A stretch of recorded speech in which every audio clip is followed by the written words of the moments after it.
Bonjour, dans cette vidéo je vais vous parler des origines historiques de Noël. Cette célébration commence il y a bien longtemps, bien avant l'Empire romain. Nous voyons déjà l'origine à l'époque de Nimrod. Nimrod, le constructeur de la tour de Babel, et à cette époque, le 25 décembre, c'est l'anniversaire de Tammuz, fils de Nimrod, considéré comme le premier antichrist. Nimrod épousa sa propre mère, dont le nom était Sémiramis. Après la mort de Nimrod, Sémiramis affirma qu'un conifère mature avait poussé en une nuit d'une souche d'arbre mort. À chaque anniversaire de sa naissance, elle affirmait que Nimrod visiterait l'arbre à feuilles persistantes et y laisserait des cadeaux. Le 25 décembre était donc cet anniversaire. Nimrod, donc, que l'on peut appeler également le Seigneur de Noël.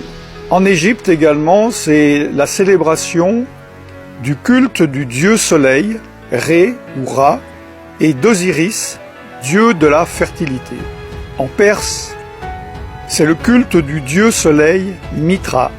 En Grèce, c'est le culte du dieu soleil Hélios et de Dionysos, également dieu de la fertilité et du vin. À Rome, bien avant la naissance de Jésus-Christ, c'est le culte du Sol Invictus, le soleil invaincu. Dans d'autres cultures païennes, le 25 décembre, qui correspond au solstice d'hiver, célèbre la naissance de dieux païens comme Attis, Bacchus, Dionysos, Hélios, Horus, Mithras, Nimrod, Perséus, Sol Invictus, Tammuz. Et finalement, cette nouvelle idole, ce nouveau dieu récupéré par l'Empire romain, Jésus, qui fut rajouté et assimilé à ces cultes païens.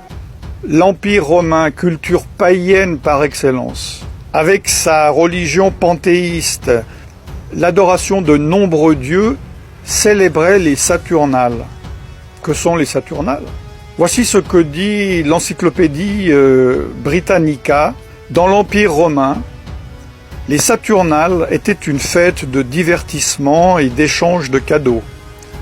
Le 25 décembre était également vu comme l'anniversaire du dieu Mitra, le soleil vertueux. À la nouvelle année romaine, les maisons étaient décorées de verdure et de lumière. Ces Saturnales étaient en l'honneur du dieu Saturne. C'est une divinité, une des divinités romaines, et de peur d'être détrôné par l'un de ses enfants, il dévora chacun d'eux à leur naissance. Il préside la période qui précède le solstice d'hiver, celle donc des Saturnales. Pendant le reste de l'année, c'est un Deus Otiosus, un dieu en sommeil, dont la statue est liée par des bandelettes, dont on ne le libère qu'au moment des Saturnales. Il a été assimilé par les anciens au titan grec Chronos, le dieu du temps. Saturne est un impulseur de biens, aspect que l'on retrouve dans les réjouissances et les cadeaux des Saturnales, des fêtes de divertissement et d'échange de cadeaux. Ces Saturnales étaient considérées comme joyeuses, car elles étaient pratiquées dans l'ivrognerie et la débauche. À la nouvelle année romaine, les maisons étaient décorées de verdure et de lumière. La nouvelle religion romaine, fraîchement créée par l'empereur romain Constantin, a mélangé les pratiques et les croyances de la Bible avec celles occultes de son empire, et il a adopté et adapté cette fête païenne. Cela s'appelle le syncrétisme. On m'a demandé des faits. Ce que je viens vous dire sont des faits. Voici d'autres faits. Noël, par exemple, a été illégal aux États-Unis d'Amérique jusqu'au XIXe siècle, étant considéré comme elle est, c'est-à-dire une ancienne fête païenne.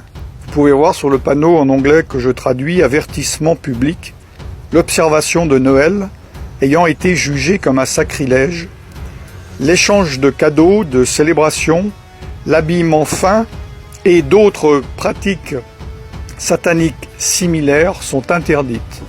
Autre fait, au XIXe siècle, en Grande-Bretagne, Charles Spurgeon, surnommé le prince des prêcheurs, une personne appréciée par tous les protestants, les évangéliques et les pentecôtistes. C'est une référence dans ce milieu. C'est moi je dirais, un revivaliste avant son temps. Il écrit « Ceux qui suivent la coutume de célébrer Noël ne suivent pas la Bible, mais des cérémonies païennes. » Autre fait, tous les historiens et les érudits de la Bible s'accordent à dire que Jésus n'a pas pu naître en décembre. Il faisait trop froid en hiver, pour différentes raisons que j'ai déjà données dans d'autres vidéos. Plusieurs supposent qu'il soit né au début d'automne. Là, c'est la fin de l'année des récoltes, pendant la fête ordonnée par Dieu dans la Bible, nommée Sukkot, ou fête des tabernacles. La Bible est claire. Elle interdit la participation au culte païen, même si ceux-ci sont maquillés et décorés. Jérémie 10, 2 dit « N'apprenez point les façons de faire des païens. » Jésus lui-même a dit « Vous ignorez la loi de Dieu et observez la tradition des hommes. » Dans Marc chapitre 7, verset 8. Évidemment, un de mes versets favoris, « Mon peuple périt, faute de connaissance. » Osée chapitre 4, verset 6.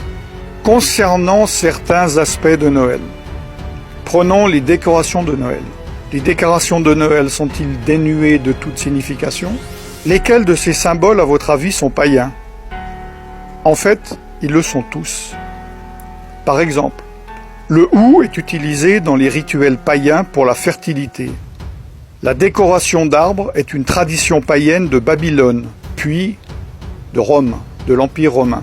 Les cadeaux et les offrandes sont une tradition babylonienne. Le sapin est le symbole païen de la fertilité. Même les bûches de Noël, est une coutume païenne de sacrifice sur le bûcher.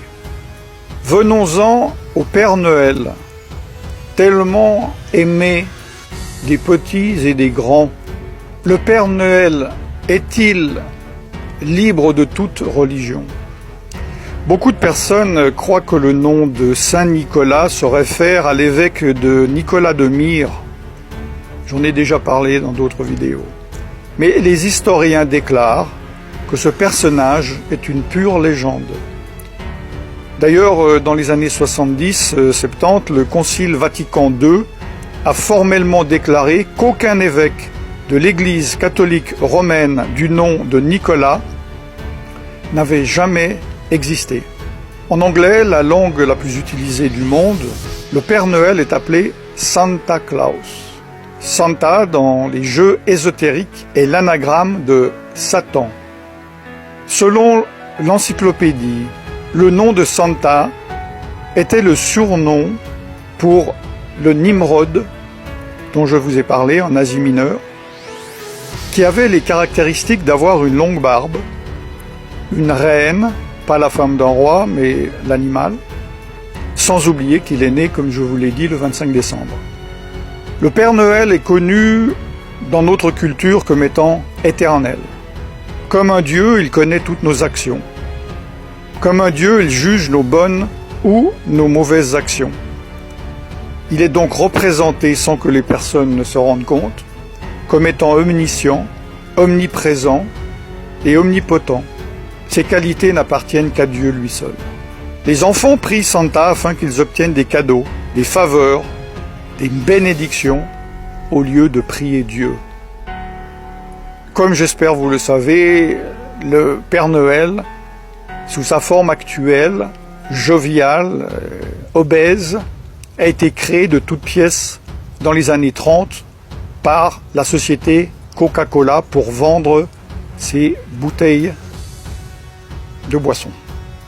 N'oubliez pas, chers frères et sœurs, que la parole de Dieu dit « Je suis l'Éternel votre Dieu, et tu n'auras pas d'autre Dieu que moi ». Exode chapitre 20, versets 2 à 3. Dieu également a fixé des fêtes. En tant que chrétien, vous pouvez très bien dire qu'elles ne sont pas applicables vu que vous êtes sous sous la nouvelle alliance. Je ne vais pas traiter de cela. Si vous ne comprenez pas les choses de Noël, vous ne comprenez pas encore ces choses. Mais Dieu, dans Lévitique, tout le chapitre 23, a parlé de ces fêtes, les temps que lui-même a fixés, son calendrier.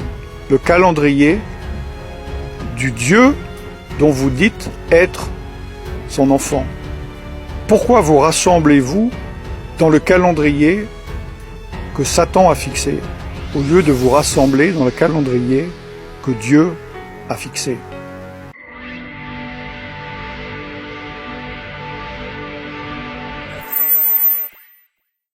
Je vous laisse méditer là-dessus. À partir de ce jour, vous ne pourrez plus dire que vous ne saviez pas. Prenez vos responsabilités, priez et faites votre choix d'obéir à Dieu, de désobéir à Dieu, d'être bouillant, d'être froid ou d'être tiède. N'oubliez pas que Jésus vomira les tièdes de sa bouche. Je ne vous souhaite donc pas un joyeux Noël. Par contre, je vous bénis dans le nom tout-puissant de Yeshua Mashiach, Jésus-Christ de Nazareth, le Fils de Dieu, et je vous dis à très bientôt. Shalom.